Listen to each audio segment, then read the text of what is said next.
Donc bonjour à tous, aujourd'hui on se retrouve pour un petit exercice que Eric Treffeux nous a donné. C'est un équivalent quand x tend vers 1 de cette somme. Voilà.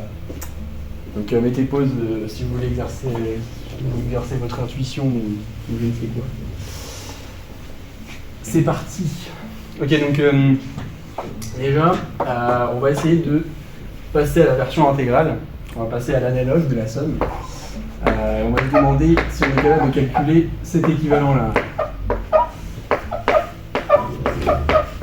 Quand x tend vers 1. Voilà. Donc ensuite on justifiera ensuite que l'équivalent de l'intégrale est égal à l'équivalent est équivalent à la somme. Quoi? C'est évident, donc il n'y a pas besoin de le justifier. Non mais...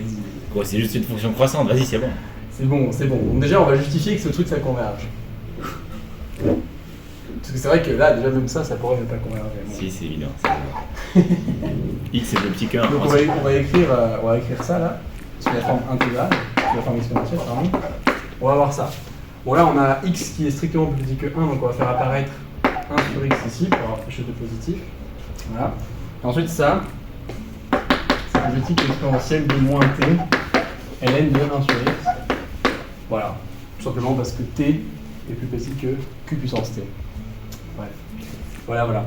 Donc comme ça c'est intégrable par comparaison, ça c'est intégrable, et voilà, et ça c'est plus grand que 0. Bref, du coup ça converge. Donc ensuite on va se dire, ok, on n'a pas trop envie d'avoir du q puissance t dans l'exponentiel, donc on va poser un petit changement de variable, q puissance t ln de 1 sur x. Donc là on a quelque chose de pas mal parce que déjà ce ln de q qui dépend de q, le seul élément qui dépend de q, on peut sortir de l'intégrale. Donc là on va devoir calculer un équivalent de ça. Donc déjà, qu'est-ce qu'on peut dire? On a bien une fonction qui évidemment est intégrable en plus l'infini. Et en fait, ce qui va se passer, c'est que du coup, le terme en plus l'infini va être négligeable. Il va tendre vers 0 très vite. Et à l'inverse, la fonction ici, elle diverge en 0 comme 1 sur u. Okay, et comme ln de 1 sur x, ça tend justement vers 0+, c'est en 0 que ça va se passer. Donc là, on peut justifier vite fait que en gros ça c'est équivalent à intégrale on s'arrête à 1 de la même chose. Ok. Alors comment on fait ça? Juste on découpe de ln à 1 et ensuite de 1 à plus infini. Ensuite de 1 à plus infini ça donne quelque chose de constant et ensuite on sait que le terme de ln à 1 étant à plus infini, donc voilà. C'est un petit taux, ça conclut. Donc voilà, on a bien le droit de faire ça, ok. Et ensuite on va intégrer les relations de comparaison, simplement. Donc l'exponentielle moins u sur u équivalent à 1 sur u quand u tend vers 0+. Okay. Ce qui veut dire que par intégration des relations de comparaison, l'intégrale de y à 1 de exponentielle moins u sur u est équivalent quand y tend vers 0+. L'intégrale de y à 1 de du sur u, qui fait moins ln de y. Voilà. Donc là on a les arguments essentiels pour conclure. Moins ln de y qui vaut moins ln de x, donc moins ln de x. On va l'écrire un peu plus proprement ici. Là. Voilà. Donc ensuite, dernière étape, justifier que l'intégrale est équivalente à la somme.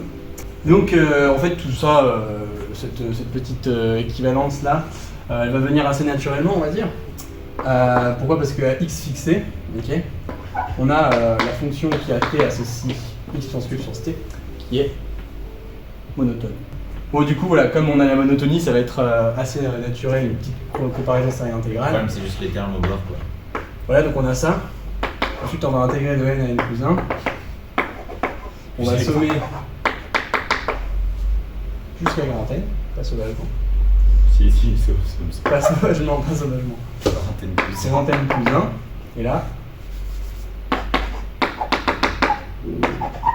Ah oui, ça fait genre on va rêver comme ça. À vue comme ça, voilà. Donc là, qu'est-ce qu'on a? On va avoir le premier terme, x puissance q puissance 0. Et le dernier terme, plus x puissance q puissance n plus 1. Voilà. Du coup, ça, ça va tendre vers 0. Plus l'infini, plus l'infini, plus l'infini. Voilà. Sauvagement. Non mais parce que ça converge, bon, c'est... Voilà, donc du coup ça va s'enlever, et ensuite il reste plus qu'à dire que x puissance 0 ça fait x puissance 1. Donc évidemment c'est un petit taux de l'intégrale, puisqu'on sait que l'intégrale elle tend vers l'infini. Voilà. Donc c'est équivalent. Voilà, c'est fini. Voilà.